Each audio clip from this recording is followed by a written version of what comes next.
Have you ever wondered what happens to the nightmares trapped inside a dream catcher? What if I told you that sometimes they don't stay trapped forever? Meet Sarah, a college student who thought she'd found the perfect solution to her chronic nightmares. She'd been suffering from disturbing dreams for months, waking up in cold sweats nearly every night. Her grades were slipping, her relationships strained, and exhaustion had become her constant companion. That is when she discovered an antique dream catcher at a local flea market. The elderly vendor, with weathered hands and knowing eyes, insisted this particular piece was special, hand-woven with authentic materials and blessed by indigenous elders. He claimed it could capture even the most persistent nightmares. Desperate for relief, Sarah hung it above her bed that very evening. The first few nights were blissful.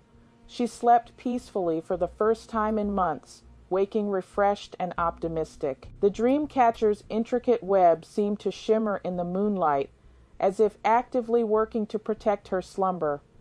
Sarah felt like she'd finally reclaimed her life, but dreams, like energy, cannot simply disappear. They must go somewhere. After 2 weeks of perfect sleep, Sarah noticed something unsettling. The dream catcher had begun to change. The once pristine white feathers had darkened to an ominous gray. The beads, originally crystal clear, now appeared cloudy and somehow heavier. Most disturbing was the web itself, which seemed to pulse with a faint rhythmic movement, like something breathing.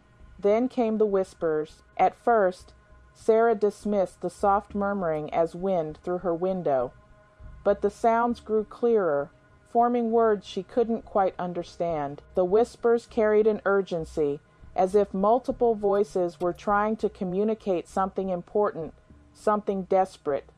On the 15th night, everything changed. Sarah awoke to find her room filled with shadowy figures, each one a manifestation of the nightmares the dream catcher had absorbed. They moved with purpose, no longer content to remain trapped in the sacred web.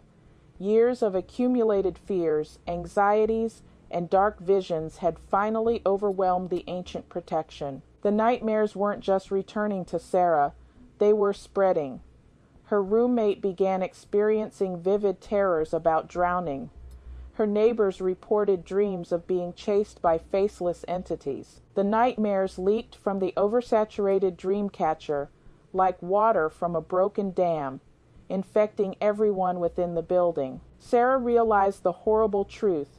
Dream catchers don't destroy nightmares, they store them, and like any container, they have limits. The elderly vendor had disappeared, leaving only an empty booth at the flea market. Sarah was left to confront an impossible choice: continue suffering as the nightmares multiplied and spread, or find a way to properly release what had been contained. Sometimes our attempts to escape our fears only delay their inevitable return. The dream catcher had offered temporary relief, but nightmares, like all aspects of our psyche, demand to be acknowledged and processed, not simply trapped away. Sarah learned that facing our darkness, rather than hiding from it, might be the only true path to peaceful sleep. What price would you pay for perfect dreams, and what nightmares might you accidentally unleash?